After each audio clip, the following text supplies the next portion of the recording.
Assalamualaikum warahmatullahi wabarakatuh. Perkenalkan, nama saya Fahmi Rizari.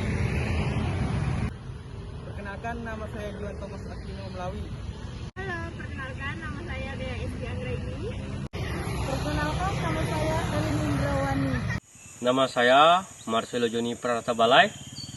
Nama saya Nita Prasetya. Kami dari kelompok 2 akan menjelaskan video mengenai pendidikan di perbatasan Kalimantan Barat. Simak video berikut ini.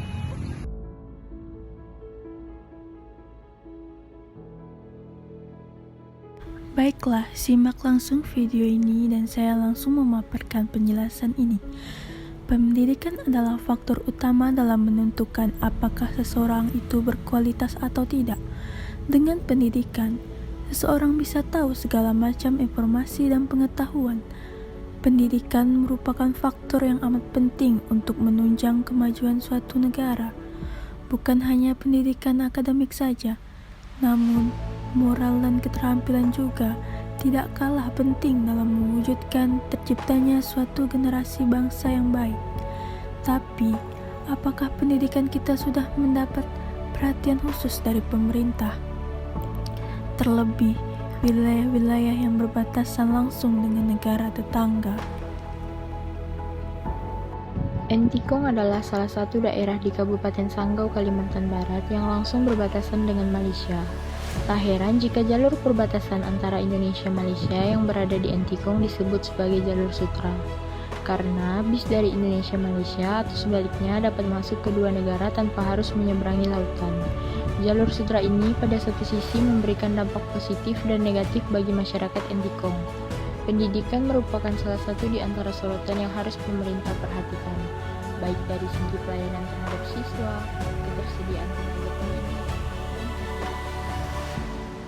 Seperti yang dilansir oleh sejumlah media, Kalimantan Barat masih membutuhkan setidaknya 15.000 guru untuk mencukupi kebutuhan minimal tenaga pendidik. Terdapat setidaknya 70.000 guru di Kalimantan Barat yang terbagi menjadi 45.000 guru PNS dan 25.000 guru honorer.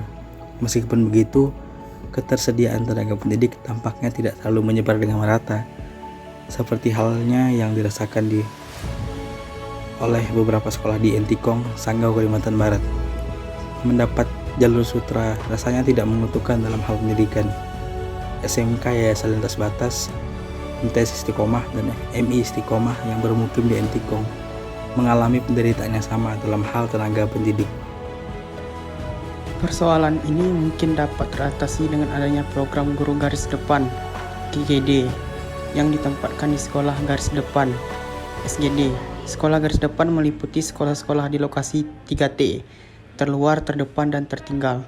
Adanya program GGD di daerah 3T seharusnya mampu untuk menjadi alternatif pemerataan guru. Selain harus adanya advokasi pemuda calon pendidik lainnya dari daerah yang bersangkutan.